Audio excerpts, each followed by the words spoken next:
Hello दोस्तों, नमस्कार। स्वागत है आपका हमारे यूट्यूब चैनल सम्राट एजुकेशन में। दोस्तों, आज की इस वीडियो में आप लोगों को CUET PG entrance exam agriculture science के लिए कुछ 200 से 250 मोस्ट इंपॉर्टेंट ऑब्जेक्टिव क्वेश्चन बताने वाला हूं।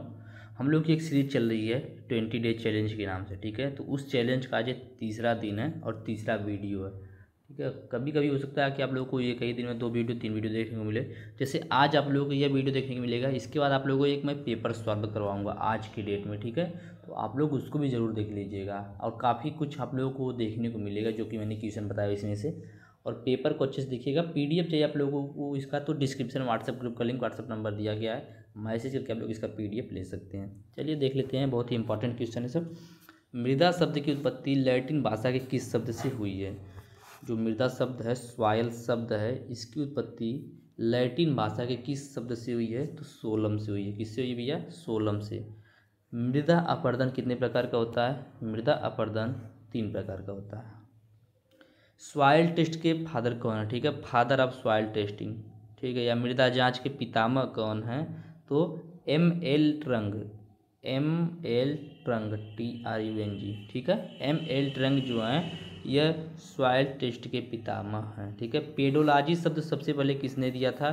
तो वीवी डाकुचेव ने, ठीक है। वीवी डाकुचेव ने सबसे पहले पेडोलॉजी शब्द दिया था, ठीक है। अच्छा, फादर ऑफ सॉइल साइंस कौन है? आप लोगों में बताइएगा। अकृषिक भूमियों में कौन सा संस्तर होता है? वह भूमि जो कि अकृषिक होती है, जिसमें कृषि नहीं किया जा सकता, उसमें कौन सा संस्तर होता है? उसमें ओ संस्तर होता है, ठीक है। ओ संस्तर का रंग कैसा होता है? ओ संस्तर का रंग गहरा भूरा होता है, ठीक है। निम्नलिखित में से कौन से संस्तर में कार्बोनेट व बाई कार्बोनेट का संचय होता है? ठीक है, कौन से संस्तर में कार्बोनेट और बाई कार्बोनेट का संचय होता है दोस्तों? तो बी संस्तर में, संस्तर बी में। A+B संस्तर का मिश्रण क्या कहलाता है? जब A+B संस्तर आपस में मिलते हैं तो उनको सोलम बोलते हैं। क्या बोलते हैं? सोलम। क्ले मृदा के कणों का आकार कितना होता है? तो 0.0002 मिलीमीटर होता है, ठीक है, से कम अधिक। सॉइल हेल्थ कार्ड की शुरुआत कब की गई? बहुत इंपॉर्टेंट क्वेश्चन है और कई बार पेपर में पूछा गया क्वेश्चन है। सॉइल हेल्थ कार्ड की शुरुआत सन 2015 में की गई। सन 2015 में सॉइल हेल्थ कार्ड की शुरुआत किया गया। सॉइल हेल्थ कार्ड में मृदा नमूने का चार्ज कितना रखा गया है? ठीक है, जो सॉइल हेल्थ कार्ड है उसमें मृदा का जो नमूना होता है उस पर चार्ज लगता है कुछ, तो वह चार्ज कितना रखा गया है? तो 5 रुपये रखा गया है, ठीक है।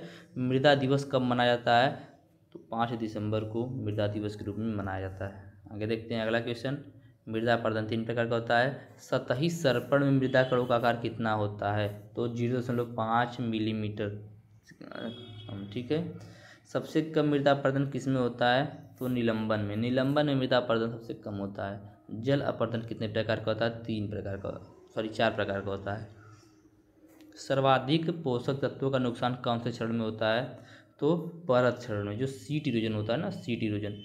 क्योंकि दोस्तों जो हमारे पोषक तत्व होते हैं वो ऊपर ही होते हैं, तो सीट इरोजन जब होता है तो उससे जो पोषक तत्व होते हैं उनका सबसे अधिक क्षरण होता है। परत क्षरण की अग्रिम अवस्था कौन सी होती है?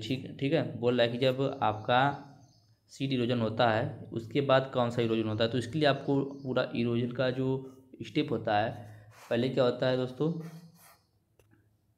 सबसे पहले इस प्लेस इरोजन होता है, इस प्लेस इरोजन, ठीक है। उसके बाद क्या होता है? उसके बाद होता है सीट इरोजन। सीट इरोजन मतलब भूमि में जो ऊपर का परत होता है उस पर पानी डायरेक्ट गिरता है तो वह बहने लगता है। यह बहता बहता क्या करता है? छोटी छोटी नालियाँ बना लेता है, जिसको क्या बोलते हैं? रील इरोजन, ठीक है। क्या बोलते हैं? Reel erosion. फिर ये छोटी छोटी नालियाँ धीरे धीरे बड़े बड़े नालों में परिवर्तित हो जाती हैं, बड़े बड़े गड्ढे बना लेते हैं, जिसको क्या बोलते हैं? गली इरोजन, ठीक है। क्या बोलते हैं? गली इरोजन। फिर इससे और बड़ा होता है तो क्या होता है? डाई टंग इरोजन, ठीक है। तो इस प्रकार से ये पूछा क्या है कि परत क्षरण जो होता है, जो कि सीट इरोजन जो होता है, उसके बाद का जो अगला प्रोसेस होता है वह कौन सा होता है? तो वह होता है रील इरोजन, ठीक है, रील इरोजन। आगे देखते हैं। जहाँ मृदा ढलान 2% से कम हो वहाँ पर किस प्रकार की विधि काम में आ सकती हैं? तो वहाँ पर कृषिगत विधियाँ काम में आ सकती हैं। मृदा अपरदन को रोकने के लिए बनाया गया प्राकृतिक अवरोध क्या कहलाता है? शेल्टर बेल्ट कहलाता है। मृदा अपरदन को रोकने के लिए जो प्राकृतिक अवरोध होता है उसको शेल्टर बेल्ट बोलते हैं। जब भूमि का ढलान 3 से 10% हो तो वहाँ पे कौन सी विधि काम में लेते हैं? तो वहाँ पे जिंक टेरेसिंग विधि को काम में लेकर कृषि की जाती है। वायु तथा जल क्षरण से प्रभावित भूमि कितना है? तो 94.87 मिलियन हेक्टेयर भूमि जो है वह वायु और जलचर से प्रभावित होती है। लाल पीली मृदा में कार्बनिक पदार्थों की मात्रा कितनी प्रतिशत होती है? तो 0.1% कार्बनिक पदार्थ पाए जाते हैं लाल पीली मृदा में। आगे देखते हैं, कपास की खेती के लिए उपयुक्त मृदा कौन सी है? तो काली मिट्टी कपास की खेती के लिए सबसे उपयुक्त, आप लोगों को पता ही होगा। राष्ट्रीय बंजर भूमि विकास संगठन की स्थापना कब की गई? इंपॉर्टेंट है, पूछा गया है। देखिए, जो विभिन्न प्रकार के स्थापना दिवस हैं, प्रारंभ कब हुआ था, इसका फुल फॉर्म क्या है, ऐसा क्वेश्चन बहुत ज़्यादा पूछा है। पेपर आप लोग देखेंगे इस वीडियो के बाद ना, तो आप लोगों को समझ में आ जाएगा, ठीक है। तो राष्ट्रीय बंजर भूमि विकास संगठन की स्थापना 1985 ईस्वी में की गई। भारतीय मृदा विज्ञान संस्थान कहाँ पर है? तो भोपाल में है। राष्ट्रीय मृदा विज्ञान संस्थान कहाँ पर है? भोपाल में है। खरपतवार नियंत्रण, सिंचाई, खाद आदि के प्रयोग से उत्पन्न उर्वरकता क्या कहलाती है? तो उपार्जित उर्वरकता कहलाती है। क्या कहलाती है? उपार्जित उर्वरकता। अगला है, निम्न में से मृदा उर्वरकता को प्रभावित करने वाला प्राकृतिक कारक कौन सा नहीं है? तो ऑप्शन नंबर डी से जगह मृदा में उपस्थित सूक्ष्म जीव जो है वह मृदा की उर्वरता को प्रभावित नहीं करता है, ठीक है। लवणीय मृदा का पीएच मान कितना होता है? बहुत इंपॉर्टेंट क्वेश्चन है दोस्तों। लवणीय मृदा का पीएच मान 8.5 से अधिक होता है कि 8.5 से कम होता है? तो 8.5 से अधिक होता है, ठीक है, लवणीय मृदा का पीएच मान। और क्षारीय मृदा की विद्युत चालकता कितनी होती है? बहुत इंपॉर्टेंट है। क्षारीय मृदा की विद्युत चालकता जो होती है 4 से कम होती है, और लवणीय मृदा की विद्युत चालकता जो है 4 से ज़्यादा होती है। लवणीय क्षारीय मृदा बनने का प्रमुख कारण क्या है? तो वर्षा की कमी, क्षारीय उर्वरकों का अधिक उपयोग, खारे पानी से अधिक सिंचाई। ऑप्शन नंबर डी से जगह सभी। भारत में सर्वाधिक जिप्सम कहाँ पर पाया जाता है? तो राजस्थान में। भारत में सबसे अधिक जिप्सम कहाँ पर पाया जाता है? राजस्थान में। राजस्थान में सर्वाधिक जिप्सम कहाँ पाया जाता है? तो बीकानेर में, ठीक है। आगे देखते हैं, अम्लीय मृदा बनने का प्रमुख कारण कौन सा है? अम्लीय क्षारीय मृदा का तो देख लिए, अम्लीय मृदा का भी वही है, वर्षा की अधिकता। जब अधिक वर्षा होती है तो लीचिंग अधिक होता है, तो अधिक अम्लीय उर्वरक का प्रयोग करते हैं, तो वहाँ पर क्या था? वर्षा कम होता था, ठीक है। यहाँ पर वर्षा अधिक होगा, तो ऑप्शन नंबर डी इसका भी सही हो जाएगा। भारत में क्षेत्रफल के आधार पर सबसे सर्वाधिक अम्लीय मृदा कहाँ पर पाई जाती है? तो केरल में। और सबसे अधिक क्षारीय मृदा कहाँ पर पाई जाती है? लवणीय मृदा। ओके, मैं आप लोगों को बता दिया। तो एक केरल में सबसे अधिक अम्लीय मृदा पाई जाती है। भारत में सर्वाधिक लवणीय मृदा कहाँ पर पाई जाती है? तो सर्वाधिक लवणीय मृदा गुजरात में पाई जाती है। सर्वाधिक क्षारीय मृदा राजस्थान में पाई जाती है। सर्वाधिक अम्लीय मृदा केरल में पाई जाती है। तीनों याद रखिएगा। भारत में सर्वाधिक लवणीय क्षारीय मृदा कहाँ पर पाई जाती है? तो उत्तर प्रदेश में। सबसे अधिक लवणीय क्षारीय, ठीक है, लवणीय और क्षारीय एवं लवणीय क्षारीय मृदा, समझिएगा, उत्तर प्रदेश में पाई जाती है। भारत में लवणीय क्षारीय मृदा का कुल क्षेत्रफल कितना है? तो 1 मिलियन हेक्टेयर। खेत में जिप्सम की मात्रा का पता किससे लगाया जा सकता है? तो सुनोवर विधि द्वारा खेत में जिप्सम की मात्रा का पता लगाया जा सकता है। लवणीय क्षारीय मृदाओं को सुधारने के लिए कितने किलोग्राम प्रति हेक्टेयर जिप्सम का प्रयोग किया जाता है? तो 800 किलोग्राम प्रति हेक्टेयर की दर से जिप्सम का प्रयोग किया जाता है। मृदा का भूरा रंग किसके कारण होता है? तो मैग्नेटाइट के कारण मृदा का रंग जो होता है वह भूरा होता है। अगला है, मृदा में कार्बनिक पदार्थ का स्थूल घनत्व कितना होता है? तो 0.5 ग्राम सेंटीमीटर स्क्वायर, ठीक है, 0.5 ग्राम सेंटीमीटर स्क्वायर जो है स्थूल घनत्व होता है मृदा में कार्बनिक पदार्थों का। अवनलिका क्षण की बढ़ती अवस्था कौन सी है? ठीक है, अवनलिका क्षण की बढ़ती अवस्था कौन सी है? तो लैंडस्लाइड, ठीक है। देखिए, मैंने आप लोगों को बताया था अभी। और नलिका क्षण जो होता है बड़े बड़े नाले बना लेते हैं, उसके बाद कौन सी प्रोसेस आता है? लैंडस्लाइड का प्रोसेस आता है, बड़ी बड़े नदियाँ बन जाती हैं उससे, ठीक है भैया। आगे देखते हैं, बलुआ पत्थर एवं चूना पत्थर होते हैं। बलुआ पत्थर एवं चूना पत्थर तलछट चट्टान होते हैं। आकाशीय छायाचित्र मृदा सर्वेक्षण में वायुयान की ऊंचाई निर्भर किस पर करती है? तो कैमरे की फोकस दूरी, मतलब ऑप्शन नंबर डी सही भी। कैमरे के प्रकार पर, छायाचित्र लेने के पैमाने पर भी करती है। गहरी मृदाओं में मृदा परिच्छेदिका का अध्ययन किस प्रकार, मतलब कितनी गहराई तक करते हैं? तो 500 सेंटीमीटर तक। बीजों के अंकुरण हेतु मिट्टी के निष्कर्ष की विद्युत चालकता का क्रांतिक स्तर कितना है? 2 डेसीसाइमन मीटर तक, ठीक है। और अम्लीय क्षारीय मृदा में किसी में 4 से अधिक होता है, किसी में 4 से कम होता है, जबकि 2 होना चाहिए सही में, ठीक है। उप आर्द्र जलवायु के शुष्क क्षेत्रों में कौन से प्रकार का मृदा अपरदन अधिक होता है? वायु अपरदन अधिक होता है। अम्लीय भूमि को सुधार कर कृषि योग्य बनाने में किसका प्रयोग करते हैं? बहुत इंपॉर्टेंट है, चूना का। अब मिट्टी को सुधारने के लिए जो क्वेश्चन है ना, बहुत इंपॉर्टेंट है, याद रखिएगा भैया। निम्न में से कौन सा मृदा अपरदन वायु जनित नहीं है? तो रील इरोजन तो भैया हवा से, पानी से होता है, क्योंकि सीट इरोजन के बाद का प्रोसेस यही होता है, रील इरोजन। अगला है national bureau of soil survey and land use planning कहाँ स्थित है। मैंने इस क्वेश्चन को करवाया हुआ है नागपुर में। कहाँ पर है? नागपुर में है। ठीक है। मृदा उत्पादकता को मापने की इकाई क्या है? प्रति हेक्टेयर उपज। प्रति हेक्टेयर उपज जो है मृदा उत्पादकता को नापने की इकाई है। आगे देखते हैं, मृदा नमी को ज्ञात करने के लिए किस यंत्र का यूज करते हैं? टेंसियोमीटर। बहुत इंपॉर्टेंट है, टेंसियोमीटर का यूज किया जाता है मृदा की उर्वरता का माप करने के लिए। ठीक है। निम्नलिखित में से कौन सी योजना सूखाग्रस्त क्षेत्रों के अंतर्गत आती है? IRPP, DAR, DAPP, CRIDA central dryland agriculture. ठीक है, CRIDA। ठीक है। ICR ने मिट्टी को कितने भागों में बांटा है? तो 8 भागों में मिट्टी को बांट दिया है ICR ने। CRIDA का फुल फॉर्म जान लीजिए, central research institute for dryland agriculture. ठीक है। आगे देख लेते हैं, वर्षा जल को रोकने का उपाय एनीकट द्वारा।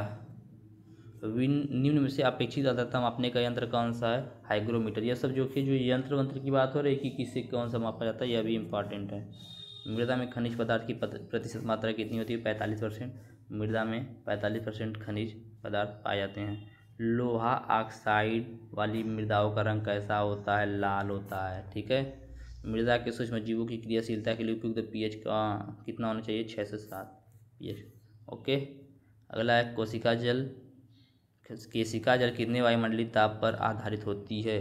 तो 0.33 से 3.1 वायुमंडलीय दाब पर केशिका जल आधारित होती है।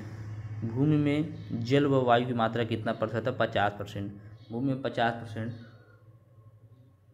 जल व वायु है। पीएच का पूर्ण रूप क्या है? मतलब पीएच का फुल फॉर्म पूछा है तो पावर ऑफ हाइड्रोजन होता है। ठीक है, पावर ऑफ हाइड्रोजन आयन होता है पीएच का फुल फॉर्म। सबसे कम ऊष्ण मृदा वाला राज्य कौन सा है? तमिलनाडु। सबसे कम ऊष्ण मृदा वाला राज्य तमिलनाडु। मृदा में मुख्यतः पाए जाते हैं क्या? जीवाणु, विषाणु, कवक, तो सभी पाया जाता है मृदा में। ठीक है भैया, ऑप्शन नंबर डी से जाएगा। अगला है, पौधे के लिए सर्वाधिक उपयुक्त मृदा पीएच मान कितना होता है? एकदम उपयुक्त पीएच मान पूछा तो 7। ठीक है, न ज़्यादा न अम्लीय न क्षारीय, उदासीन। वायु एवं जल चरण रोकने का सर्वाधिक प्रभावी उपाय क्या है? तो वन लगाकर सबसे अधिक तरीके से हम लोग जल क्षरण को रोक सकते हैं। ठीक है। क्ले की अपेक्षा बलुई मृदा की उर्वरकता होती है, कम होती है। अम्लीयता के कौन कौन से प्रकार हैं? तो सक्रिय अम्लीयता, संचित अम्लीयता, दोनों अम्लीयता के प्रकार हैं। ठीक है। पहाड़ी क्षेत्रों में भू क्षरण रोकने का उपाय कौन सा है? समोच्च खेती करके पहाड़ी क्षेत्रों में भू क्षरण को रोका जा सकता है। मृदा अम्लीय होने पर उसमें कौन सा पोषक तत्व अपर्याप्त अवस्था में हो जाता है? तो फास्फोरस। जब मृदा अम्लीय होता है तो उसमें जो फास्फोरस होता है वह अप्राप्य अवस्था में हो जाता है। निम्नलिखित में से कौन सी फसल अपेक्षाकृत क्षारीय भूमि अथवा क्षारीय पानी के प्रति अधिक सहनशील है? तो जौ। जौ जो है वह अपेक्षाकृत क्षारीय भूमि अथवा क्षारीय पानी के प्रति अधिक सहनशील होती है। ठीक है। समांतर मृदा वायु में ऑक्सीजन की मात्रा कितने प्रतिशत होती है? तो 18 से 18.21% होती है। अधिक घुलनशील लवण की मुख्य समस्या क्या है? लवड़ी क्षारीय मृदा की। ठीक है, अधिक घुलनशील लवण किसकी समस्या है? तो लवड़ी क्षारीय मृदा की। मृदा का भार 180 ग्राम एवं ओवन द्वारा शुष्क मृदा का भार 150 ग्राम है तो नमी कितना % होगा? तो 20% हो जाएगा। क्षारीय भूमि किन क्षेत्रों में सर्वाधिक पाई जाती है? अर्ध शुष्क क्षेत्र में और शुष्क क्षेत्रों में सबसे अधिक पाई जाती है। वन लगाने से बाढ़ एवं भूक्षरण का नियंत्रण होता है। सत्य है कि असत्य है? कि 50% होता है तो सत्य है। वन लगाने से बाढ़ एवं भूक्षण को नियंत्रित किया जा सकता है। सर्वाधिक काली मिट्टी वाला राज्य महाराष्ट्र है। निम्न में से मध्यम लवण सहिष्णु फसल कौन सी है? तो गेहूँ, सरसों, धान जो है वह मध्यम लवण सहिष्णु फसल है, मतलब थोड़ा बहुत सह लेती हैं। निम्न में से कौन सी फसल कम तापमान में सर्वाधिक प्रभावित होती है? तो गेहूँ। पीएच मान ज्ञात करने का सूत्र क्या है? पीएच मान ज्ञात करने का सूत्र option number 2, pH = log 1 hydrogen ion. ठीक है। अगला है, निम्न में से सर्वाधिक रन प्रयुक्त मृदा कौन सी है?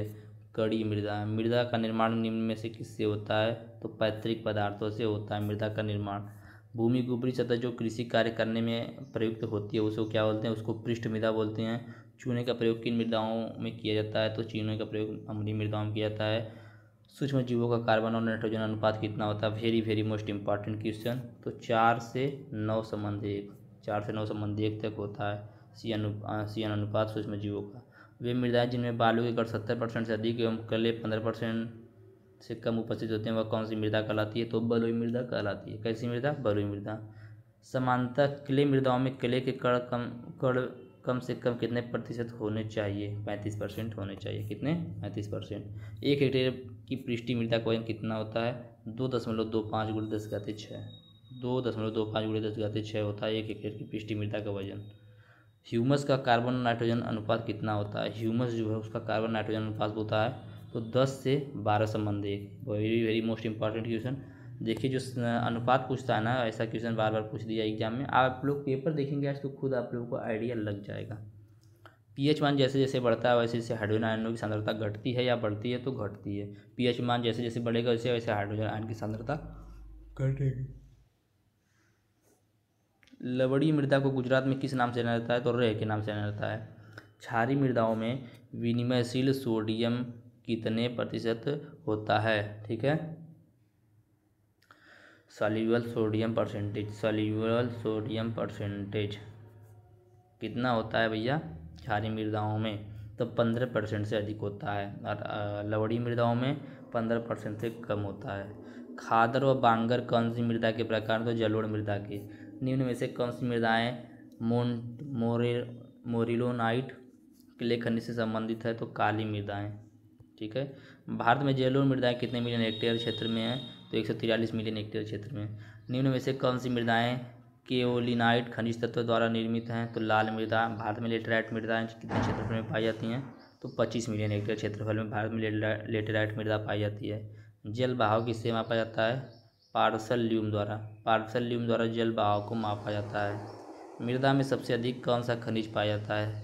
तो फेल्सपार। फेल्सपार जो है मृदा में सबसे अधिक पाया जाता है। अगला क्वेश्चन है, गोबर की खाद में नाइट्रोजन प्रतिशत कितना होता है? Very very most important question. गोबर की खाद में, कंपोस्ट में पूछ सकता है, वर्मी कंपोस्ट में पूछ सकता है, कोकोपीट में पूछ सकता है। इस प्रकार से आप लोगों को सभी की जानकारी होनी चाहिए। ठीक है, तो गोबर की खाद में 0.5% नाइट्रोजन होता है। अविघटित गोबर की खाद का कार्बन और नाइट्रोजन अनुपात कितना होता है? वह गोबर जो अविघटित है उसमें कितना होता है? तो 100:1 होता है। ठीक है, कार्बन नाइट्रोजन का अनुपात 100:1। निम्न में से गोबर की खाद तैयार करने की सबसे अच्छी विधि कौन सी है? तो ट्रेंच विधि सबसे अधिक विधि मानी जाती है इन सभी विधियों में। ठीक है, एडको विधि की खोज किस वैज्ञानिक ने की थी? तो हचिंसन व रिचर्डसन ने एडको विधि की खोज की थी। एडको विधि से 100 किलोग्राम कंपोस्ट तैयार करने के लिए कितने किलोग्राम एडको पाउडर की आवश्यकता होती है? तो 7 किलोग्राम। 100 किलोग्राम में 7 किलोग्राम। इस प्रकार से आप लोग को 1 कुंटल का पूछ सकता है। ठीक है, तो आप लोग कैलकुलेशन करके बता सकते हैं। अगला, नेपेड विधि की खोज किसने की थी? नेपेड एक कंपोस्ट बनाने की विधि है जिसकी खोज नेडेप काका ने की थी। ठीक है, नेडेप काका ने की थी। निम्न में से कंपोस्ट बनाने की सबसे अच्छी विधि कौन सी है? तो इनमें सबसे अच्छी विधि बेंगलोर विधि है। ठीक है, बेंगलोर विधि सबसे अच्छी विधि है इन तीनों विधियों में। ठीक है, निम्न में से वर्मी कंपोस्ट की खोज किसने की थी? वर्मी कंपोस्ट की खोज डॉक्टर सुल्तान अहमद इस्माइल ने की थी। Very very most important question, doctor Sultan Ahmed Ismail ने की थी। निम्न में से मुख्य रूप से केंचुओं की कितनी प्रजातियाँ होती हैं? मुख्य रूप से 3 ही प्रजाति होती है केंचुए की। ठीक है, निम्न में से केंचुए की कौन सी प्रजाति में ऑक्सीजन हार्मोन का स्राव करते हैं? ठीक है, कौन सा केंचुए की प्रजाति है जो कि ऑक्सीजन हार्मोन का स्राव करता है? तो डायोजिक। निम्न में से एंडोजेनिक प्रजाति के केंचुओं का मुख्य कार्य क्या है? ये इंपॉर्टेंट नहीं है, आगे देखते हैं। हरी खाद की विधिवत रूप से शुरुआत कौन से सन में की गई? बहुत इंपॉर्टेंट है, 1921 में। हरी खाद की विधिवत रूप से शुरुआत सन 1921 में की गई। ठीक है, सेसबनिया एकुलेटा द्वारा कितने किलोग्राम प्रति हेक्टेयर नाइट्रोजन का स्थिरीकरण किया जा सकता है? तो 130 से 175 किलोग्राम नाइट्रोजन प्रति हेक्टेयर की दर से सेसबेनिया एकुलेटा जो है नाइट्रोजन का स्थिरीकरण करता है। निम्नलिखित में से कौन से पादप के तने व जड़ दोनों द्वारा नाइट्रोजन स्थिरीकरण किया जाता है? बहुत बहुत इंपॉर्टेंट है, तो सेसबनिया रोस्टाटा। सेसबनिया रोस्टाटा जो है ना वह अपने जड़ और तना दोनों के द्वारा नाइट्रोजन का फिक्सेशन करता है। सबसे कम नाइट्रोजन किस प्रकार की खली में पाई जाती है? तो सबसे कम नाइट्रोजन महुआ की खली में पाई जाती है। निम्न में से अखाद्य खलियाँ कौन सी हैं? तो नीम की खली और महुआ की खली, ये सब अखाद्य खली हैं। ठीक है, निम्न में से विश्व में खोजा गया प्रथम उर्वरक कौन सा है? विश्व में खोजा गया प्रथम उर्वरक सिंगल सुपर फास्फेट SSP है। SSP सिंगल सुपर फास्फेट जो विश्व में खोजा गया प्रथम उर्वरक है। आगे देखते हैं, भारत में सर्वाधिक नाइट्रोजन व फास्फोरस का उपयोग कहाँ पर किया जाता है? तो उत्तर प्रदेश में सबसे अधिक नाइट्रोजन और फास्फोरस का यूज किया जाता है। निम्न में से पोटेशिक उर्वरक कौन सा है? इनमें से पोटेशिक उर्वरक पूछा है तो सोडियम और पोटेशियम दोनों जो हैं पोटेशिक उर्वरक हैं। निम्न में से कौन से उर्वरक उदासीन प्रकृति के होते हैं? तो CAN, ठीक है, CAN जो है वह उदासीन प्रकृति के होते हैं। निम्न में से यूरिया और कैल्शियम साइनाइड कौन से उर्वरक का उदाहरण है? तो एमाइड का। यूरिया में नाइट्रोजन किस रूप में पाई जाती है? तो यूरिया में नाइट्रोजन एमाइड के रूप में ही पाई जाती है। यूरिया में fertilizer control order FCO fertilizer control order के अनुसार कितने % से ज़्यादा पाईयूरेट की मात्रा नहीं होनी चाहिए? तो 1.5। इंपॉर्टेंट है, याद रखिएगा। आलू, चुकंदर आदि में कौन से पोटेशिक उर्वरक का प्रयोग किया जाता है? तो सल्फर युक्त पोटेशिक उर्वरक का यूज किया जाता है। निम्न में से ऐसा उर्वरक कौन सा है जो केवल एक प्राथमिक पोषक तत्व उपलब्ध कराता है? तो यूरिया। यूरिया जो है केवल एक ही प्राथमिक पोषक तत्व उपलब्ध कराता है, जो भी नाइट्रोजन। खड़ी फसल में उर्वरक देना क्या कहलाता है? Top dressing. याद रखिएगा, इंपॉर्टेंट है। निम्न में अमोनियम सल्फेट का अम्लीय तुल्यांक कितना होता है? तो 110। 110 होता है अमोनियम सल्फेट का अम्लीय तुल्यांक। निम्नलिखित में से किसका अम्लीय तुल्यांक सबसे अधिक होता है? तो एनहाइड्रस अमोनिया का अम्लीय तुल्यांक सबसे अधिक होता है। निम्न में से सर्वाधिक आर्द्रता ग्राही उर्वरक कौन सा है? तो अमोनियम नाइट्रेट। देखिए, मैं ऑप्शन नहीं पढ़ रहा हूँ भाई, क्योंकि अभी देखिए मैं दिखा दूँ पहले। अभी 7वें पेज पे हम लोग हैं। 15 पेज का आप लोगों का पूरा PDF है, ठीक है। तो आज ये पूरा ख़त्म भी नहीं हो पाएगा, ठीक है। तो एक किसान अपने खेत में 150 किलोग्राम नाइट्रोजन देना चाहता है, तो यूरिया की मात्रा ज्ञात कीजिए। 150 किलोग्राम यदि नाइट्रोजन देना चाहता है तो उसको इतनी यूरिया डालनी पड़ेगी। 326 किलोग्राम यदि वह यूरिया डालेगा तो उसके खेत में 150 किलोग्राम नाइट्रोजन की मात्रा प्राप्त होगी, ठीक है। निम्नलिखित में से नाइट्रोजन स्त्रीगण के पिता कौन है? ठीक है, बहुत important, very most important question बोल सकते हैं कि फादर ऑफ नाइट्रोजन फिक्सेशन बेंजेरिक जो है, इनको नाइट्रोजन स्थिरीकरण के पिता के रूप में जाना जाता है। राइजोबियम के एक पैकेट में कितने सक्रिय जीवाणु होते हैं? तो 10⁻7। निम्न फास्फोरस उर्वरकों में कौन सा अम्लीय मृदा में उपयोग हेतु उपयुक्त है? Rock phosphate. निम्न में से कौन स्रोत मृदा की संरचना में सुधार करता है? हरी खाद जो है मृदा की संरचना में सुधार करता है। आगे देखते हैं, निम्न में से कौन सा एक कार्बनिक रासायनिक उर्वरक है? कौन सा एक कार्बनिक रासायनिक उर्वरक है? तो यूरिया जो एक कार्बनिक रासायनिक उर्वरक है। एक किसान अपने खेत में 100 किलोग्राम DAP तथा 100 किलोग्राम यूरिया देता है तो उसे कितने किलोग्राम नाइट्रोजन और फास्फोरस प्राप्त होगा? तो उसको 64 किलोग्राम DAP और 46 किलोग्राम फास्फोरस प्राप्त होगा किसान को, ठीक है भैया, इंपॉर्टेंट है। National bio fertilizer development centre कहाँ है? National bio fertilizer development centre कहाँ है? तो यह आपका गाज़ियाबाद में है। कहाँ पर है? गाज़ियाबाद, जिला गाज़ियाबाद। एजोला होता है, एजोला क्या होता है? तो एजोला एक प्रकार का फर्न होता है। क्या होता है? फर्न होता है। निम्न में से मूत्र का मुख्य अवयव कौन सा है? यूरिया जो भाई आप लोग जानते हैं। कार्बनिक खाद मृदा के कौन से गुणों में सुधार करता है? तो भौतिक, रासायनिक और जैविक गुण सभी में सुधार करता है कार्बनिक खाद। निम्न में से राइजोबियम की प्रथम खोजी गई प्रजाति कौन सी है? बहुत इंपॉर्टेंट है। राइजोबियम की प्रथम खोजी गई प्रजाति है राइजोबियम जेपोनिकम। राइजोबियम जेपोनिकम जो है पहली राइजोबियम की खोजी गई प्रजाति है, ठीक है, वैरायटी नहीं बोलेंगे भाई। निम्नलिखित में से बरसीम की राइजोबियम प्रजाति कौन सी है? बरसीम की राइजोबियम प्रजाति है राइजोबियम ट्राइकोलाई। राइजोबियम ट्राइकोलाई जो है बरसीम की राइजोबियम प्रजाति है। अगला है, ऑक्सीजन के परिवहन का कार्य निम्नलिखित में से कौन करता है? ऑक्सीजन के परिवहन का काम लेग हीमोग्लोबिन करता है। लेग हीमोग्लोबिन जो है ऑक्सीजन के परिवहन का कार्य करता है। जैव उर्वरकों के प्रयोग से उत्पादन में कितने % तक वृद्धि होती है? जब हम यदि जैव उर्वरक का यूज करते हैं तो उससे 20 से 25% तक उत्पादन में वृद्धि होती है, लेकिन कुछ टाइम बाद। निम्न में से राइजोबियम किस pH पर अपना कार्य करता है? तो 6.5 से 7.5 pH पर। 6.5 से 7.5 pH पर राइजोबियम जो है अपना कार्य करता है। निम्न में से ज्वार की फसल में नाइट्रोजन स्थिरीकरण का कौन सा जैव उर्वरक करता है? ज्वार की फसल में नाइट्रोजन स्थिरीकरण का कार्य कौन सा जैव उर्वरक करता है? तो एजोस्पाइरिल जो है वह फसल में नाइट्रोजन स्थिरीकरण का कार्य करता है ज्वार की फसल में, ठीक है। निम्नलिखित में से सरल उर्वरक कौन सा है? तो एकल उर्वरक जो है उसको सरल उर्वरक बोलते हैं। पोटेशियम सल्फेट उर्वरक में पोटास की मात्रा कितनी होती है? तो 48%। याद रखिएगा, कैल्शियम सल्फेट उर्वरक में पोटास की मात्रा 48%। इंपॉर्टेंट है, बहुत इंपॉर्टेंट, सभी में जानना चाहिए कि आप लोगों को यूरिया में कितना नाइट्रोजन होता है, मतलब 50 किलो यूरिया में 100 किलो यूरिया में, इस प्रकार से आप लोगों को सभी की जानकारी होनी चाहिए। ठीक है। भारत सरकार ने जैविक उत्पाद प्रमाणीकरण हेतु कौन सी संस्था ने निर्धारित की है? तो मसाला बोर्ड की स्थापना की है। किसकी? मसाला बोर्ड की। अगला है, भारत में सबसे अधिक नाइट्रोजन उत्पादन प्लांट किन राज्यों में है? पंजाब और हरियाणा में। भारत में सर्वप्रथम कौन सा नाइट्रोजन उर्वरक औद्योगिक रूप से तैयार किया गया था? तो यूरिया। यूरिया जो है भारत में सबसे पहले नाइट्रोजन उर्वरक जो है औद्योगिक रूप से तैयार किया गया था।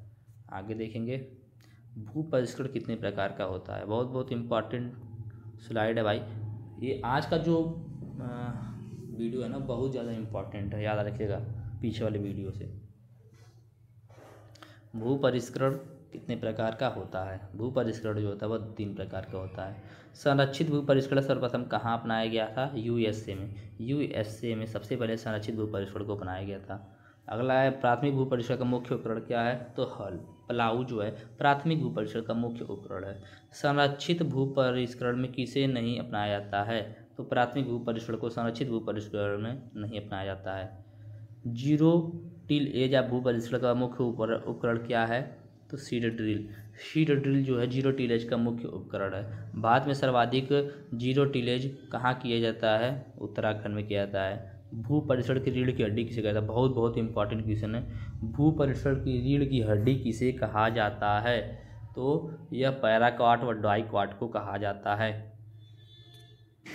1 किलोग्राम बीज को उपचारित करने के लिए कितने ग्राम राइजोबियम कल्चर की आवश्यकता होती है? तो 20 ग्राम। राइजोबियम की एक पैकेट का वजन कितना होता है? तो 200 ग्राम होता है। राइजोबियम कल्चर का पैकेट कितने माह से ज़्यादा पुराना नहीं होना चाहिए? तो 3 माह से पुराना नहीं होना चाहिए। राइजोबियम कल्चर के एक पैकेट से कितने किलोग्राम बीजों को उपचारित किया जा सकता है? तो 20 किलोग्राम बीजों को उपचारित किया जा सकता है। नील हरित शैवाल को निम्न में से किस नाम से जाना जाता है? तो रोस्टाटा के नाम से जाना जाता है। नील हरित शैवाल को रोस्टाटा के नाम से भी जाना जाता है। निम्न में से राष्ट्रीय जैविक खेती संस्थान कहाँ स्थित है? राष्ट्रीय जैविक खेती संस्थान गाजियाबाद में स्थित है। ठीक है, कहाँ पर? गाजियाबाद में। आगे है, पोषक तत्वों की खोज किसने की थी? तो पोषक तत्वों की खोज आर्नोन व स्टाउट ने की थी। किसने? आर्नोन और स्टाउट ने पोषक तत्वों की खोज की थी। निम्न में से संरचनात्मक पोषक तत्व कौन से हैं? तो CHO जो हैं संरचनात्मक पोषक तत्व हैं। निम्न में से अगतिशील पोषक तत्व कौन से हैं? तो कैल्शियम और बोरान अगतिशील पोषक तत्व हैं। निम्न में से कौन सा पोषक तत्व पत्तीदार सब्जियों में कोमलता व सरसता को बढ़ाता है?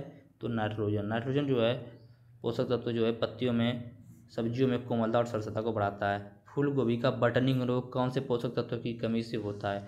ये वाला स्लाइड देखिए। आज का जो वीडियो बहुत ज़्यादा इंपॉर्टेंट है, इसमें से आप लोगों को पेपर में बहुत कुछ क्वेश्चन देखने को मिलेगा। नाइट्रोजन की अधिकता का प्रभाव कौन सी फसलों पर नहीं पड़ता है? तो कौन सी फसलों पर नहीं पड़ता है दोस्तों? चारे वाली फसल और पत्तीदार फसल, इन पर जो नाइट्रोजन की अधिकता का प्रभाव नहीं पड़ता है।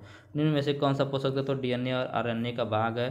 तो फास्फोरस। फास्फोरस जो है DNA और RNA का भाग है। निम्नलिखित में कौन सा पोषक तत्व अप्रत्यक्ष रूप से नाइट्रोजन को बढ़ावा देता है? तो फास्फोरस। फास्फोरस की अधिकता होने पर पोषक तत्वों की मात्रा घट जाती है। तो आयरन और जिंक की मात्रा घट जाती है। आगे देखेंगे, निम्न में से कौन सा पोषक तत्व कोशिका विभाजन में सहायक होता है? तो कैल्शियम जो होता है कोशिका विभाजन में सहायक होता है। कौन से पोषक तत्व की कमी से पत्तियां हुक के समान संरचना में परिवर्तित हो जाती हैं? तो कैल्शियम। कैल्शियम की कमी से जो पत्तियां होती हैं वो हुक के समान संरचना में परिवर्तित हो जाती हैं। सेब में कड़वापन कौन से पोषक तत्व की कमी से होता है? कैल्शियम की कमी से ही होता है। निम्न में से अमीनो अम्लों के निर्माण में कौन सा पोषक तत्व सहायक होता है? अमीनो अम्ल के निर्माण में सल्फर जो होता है वह सहायक होता है। धान का अकोची रोग कौन से पोषक तत्व की अधिकता से फैलता है? तो सल्फर की टॉक्सिसिटी से क्या होता है? अकोची नाम की डिजीज हो जाता है धान में। बहुत इंपॉर्टेंट है। अगला, निम्न में से कौन से पोषक तत्व प्रकाश की उपस्थिति में कार्बोहाइड्रेट का निर्माण करते हैं? तो कार्बन, हाइड्रोजन, ऑक्सीजन, ये सभी जो हैं प्रकाश की उपस्थिति में कार्बोहाइड्रेट का निर्माण करते हैं। नाइट्रेट का प्रोटीन में परिवर्तन होना क्या कहलाता है? स्वांगीकरण कहलाता है। जई का ग्रे स्पाइक रोग कौन से पोषक तत्व की कमी से फैलता है? मैग्नीज। नई पत्तियों में पीलापन कौन से पोषक तत्व की कमी का मुख्य लक्षण है? तो आयरन की कमी का। अगला है, मॉलिब्डेनम की खोज कौन से वैज्ञानिक ने की थी? मॉलिब्डेनम की खोज आर्नोन व स्टाउट ने किया था। आर्नोन और स्टाउट ने पोषक तत्वों का खोज भी किया था और मॉलिब्डेनम का भी खोज किया था। निम्न में से कौन सा अति सूक्ष्म पोषक तत्व है? मॉलिब्डेनम। नींबू वर्गीय फलों में पीलापन कौन से पोषक तत्व की कमी से होता है? मॉलिब्डेनम की कमी से ही होता है। सूरजमुखी का चेफीनेस रोग किस पोषक तत्व की कमी से होता है? तो बोरान की कमी से। बोरान की कमी से सूरजमुखी में चेफीनेस रोग हो जाता है। निम्न में से कौन सा पोषक तत्व यूरिएज एंजाइम का मुख्य भाग होता है? तो निकिल। निकिल जो होता है यूरिएज एंजाइम का मुख्य भाग होता है। धान में खैरा रोग सर्वप्रथम किसके द्वारा देखा गया था? बहुत बहुत important, Y L Nene Y L Nene के द्वारा सबसे पहले धान में खैरा रोग देखा गया था। वाइट टिप इंसिट्रस रोग किस पोषक तत्व की कमी से होता है? कॉपर की। नींबू वर्गीय फलों का छोटी पत्ती रोग किस पोषक तत्व की कमी से होता है? कॉपर की। याद रखिएगा, इंपॉर्टेंट है। आयरन का सूचक पादप कौन सा है? जई। लोबिया का सूचक पादप कौन सा है? मॉलिब्डेनम। निम्न में से एकमात्र पोषक तत्व कौन सा है जिसकी कमी के लक्षण पादप की नई व पुरानी दोनों पत्तियों पर दिखाई देते हैं? जिंक की कमी का लक्षण। निम्न में से मूंगफली के दाने के निर्माण में सहायक पोषक तत्व कौन सा है? कैल्शियम। निम्न में से कौन सा पोषक तत्व तेल व प्रोटीन निर्माण में सहायक होता है? कैल्शियम। निम्न में से कौन सा पोषक तत्व प्रोटीन की संरचना व अस्थायित्व को प्रदान करता है? सल्फर। कौन से पोषक तत्व के लक्षण पादप की नई पत्तियों पर दिखाई देते हैं? सल्फर के। चाय की पत्तियों का पीलापन कौन से पोषक तत्व की कमी के लक्षण है? सल्फर की कमी के लक्षण है। ठीक है, आगे देखेंगे कुछ उत्कृष्टता केंद्र। संतरा का उत्कृष्टता केंद्र कहाँ है? तो यह पाटन झालावाड़ में है। ठीक है। सब्जी का कहाँ पर है? तो बूंदी में है। नेशनल रिसर्च सेंटर फॉर अंगूर कहाँ पर स्थित भैया? अंगूर का तो पुणे महाराष्ट्र में है। अनार कहाँ पर स्थित? नेशनल रिसर्च सेंटर फॉर अनार मतलब बोल सकते हैं मोगनेट, तो वह कहाँ पर स्थित है? सोलापुर महाराष्ट्र में। गुलाब का राष्ट्रीय पंजीकरण प्राधिकरण स्थान कहाँ पर है? नई दिल्ली में। थोड़ा बहुत जानकारी इसकी भी ले लेते हैं। फल उद्यान रेखांकन नर्सरी प्रबंध। खुला केंद्र प्रणाली में पौधे के तने को कितने दिन बाद ऊपर से काट दिया जाता है? 12 महीने बाद। पादप में पुष्पन को प्रेरित करने के लिए कुछ जड़ों को हटाना क्या कहलाता है? जड़ प्रूनिंग कहलाता है। आयताकार विधि का रेखांकन किस विधि के समान ही किया जाता है? वर्गाकार विधि के। निम्न में से शहरी क्षेत्रों के लिए उपयुक्त विधि कौन सी है? षष्ठभुजाकार विधि। आगे है दिलकुश उद्यान कहाँ स्थित है? इंपॉर्टेंट है भाई, देखिए अब लाहौर में है। दिलकुश उद्यान लाहौर में स्थित है। निम्न में से किस प्रकार की शैली के उद्यानों में एक रूपता नहीं पाई जाती? अनौपचारिक शैली के उद्यानों में। पौधशाला या नर्सरी की क्यारियों का सर्वोत्तम माप कितना होता है? तो 3/1। 3/1 जो होता है, बहुत इंपॉर्टेंट ये क्वेश्चन है, कई बार पूछा गया है। सर्वोत्तम माप होता है नर्सरी का। पपीते की पौधे का स्थानांतरण कितने दिन बाद किया जाता है? पपीते के पौधे को जब हम उसका बीज से पौधा तैयार करते हैं उसका स्थानांतरण कितने दिन बाद होता है? तो 4 महीने बाद, सॉरी 2 महीने बाद। मध्यम आकार के फल वृक्ष हेतु गड्ढे का आकार कितना होता है? तो 0.75 मीटर से 0.75 मीटर बाई 0.75 मीटर, मतलब इतना लंबाई, इतना चौड़ाई, इतना ऊंचाई। ठीक। बीज व लैंगिक विधि से तैयार पौधे क्या कहलाते हैं? बीजू पौधे कहलाते हैं। जो बीज से और लैंगिक तरीके से तैयार किए जाते हैं उनको बीजू पौधा बोलते हैं। निम्न में से थाला विधि किस पौधे के लिए उपयुक्त है? बेर के लिए थाला विधि उपयुक्त है। बाग लगाने से पहले गड्ढों में दीमक से बचने हेतु कौन सी दवा का छिड़काव करते हैं? मिथाइल पैराथियान का 50 से 100 ग्राम का छिड़काव करते हैं। सीढ़ीनुमा खेती किस राज्य में की जाती है? हिमाचल प्रदेश में। वायुरोधक वृक्ष हमेशा बगीचे किस दिशा में लगाए जाते हैं? तो उत्तर से पश्चिम। पौधरोपण की कौन सी विधि में कठोर क्रिया, काट छाट, सफाई व अन्य उद्यानिक क्रियाएं करना आसान होता है? वर्गाकार विधि में। ठीक है, आगे देखेंगे बहुत इंपॉर्टेंट, हार्मोन की खोज किसने किया था? बहुत में most important question. J.V. Socks ने हार्मोन का खोज किया था। हार्मोन कितने प्रकार का होता है? हार्मोन 2 प्रकार का होता है। ठीक है, एक ग्रोथ रेगुलेटर होता है, एक ग्रोथ इनहिबिटर होता है। एक बढ़ाने वाला, एक रोकने वाला ग्रोथ को। निम्न में से प्राकृतिक ऑक्सीजन कौन सा है? तो IAA जो है प्राकृतिक ऑक्सीजन है। ABA मतलब एब्सिसिक कार्बिक एसिड हार्मोन में कौन सा रसायन पाया जाता है? डायरीन रसायन पाया जाता है। आगे निम्न में से कौन सा हार्मोन नर पुष्पों के विकास में सहायक होता है? जिब्रेलिन। जिब्रेलिन जो होता है हमेशा ग्रोथ को बढ़ाने का काम करता है। ठीक है, निम्न में से कौन सा हार्मोन पुष्पों के गिरने को बढ़ा देता है? ABA। ठीक है, ABA एब्सिसिक कार्बिक एसिड। निम्न में से एकमात्र गैसीय हार्मोन कौन सा है? तो इथाइलिन। इथाइलिन एक गैसीय हार्मोन है जो कि फलों को पकाने के लिए भी यूज किया जाता है। कुछ फल वृक्षों में केवल एक ही लिंग उपस्थित होता है, वह क्या कहलाते हैं? वह लिंग वितरण के रूप में जाना जाता है उनको। नर व मादा अंगों का अलग अलग पौधों पर पाया जाना क्या कहलाता है? एक लिंगाश्रयिता। निम्न में से एक लिंगानुपाती पौधे का उदाहरण क्या है? पपीता व खजूर। निम्न में से शीर्ष प्रभाविता को प्रभावित करने वाला हार्मोन कौन सा है? ऑक्सिन। ऑक्सिन जो है शीर्ष प्रभाविता को प्रभावित करता है। निम्न में से कौन सा रसायन गुणसूत्रों की संख्या बढ़ाने हेतु उपयोग में लाया जाता है? तो कोल्चिसिन। कोल्चिसिन जो है रसायन गुण बहुत इंपॉर्टेंट देखिए क्वेश्चन है, बहुत बार पूछा गया है कि गुणसूत्रों की संख्या को बढ़ाने के लिए किस रसायन का यूज किया जाता है? तो कोल्चिसिन का यूज किया जाता है रसायनों में गुणसूत्रों की संख्या को डबल करने के लिए, ठीक है, उसकी संख्या को बढ़ाने के लिए। निम्न में से अफलन का आंतरिक कारक कौन सा है? स्वबंधता। मटर में त्रिक प्रभाव हेतु उत्तरदायी वृद्धि नियंत्रक हार्मोन कौन सा है? इथाइलिन। खरपतवार नाशिक रूप में कौन सा हार्मोन यूज किया जाता है? तो 2,4-D। आगे देखेंगे फलों का थोड़ा बहुत वर्गीकरण देख लेते हैं, वीडियो काफ़ी लंबा हो गया है। निम्न से द्विबीजपत्री पादप कौन सा है? तो अमरूद और आम। खजूर व पपीता के लिए नर व मादा का अनुपात कितना रखते हैं? 1:10। आम, नींबू, अमरूद, बेर इनमें परागण किनके द्वारा होता है? तो कीटों के द्वारा होता है, ठीक है। निम्न में से नॉन क्लाइमेटिक फल कौन सा है? अनार। आम, जामुन, नारियल, काफ़ी, चेरी आदि फलों का प्रकार कौन सा है? तो ड्रूप या आस्टील टाइप होता है, ठीक है। निम्न में से लीची, काजू, अखरोट आदि के फलों का प्रकार कौन सा है? तो नट।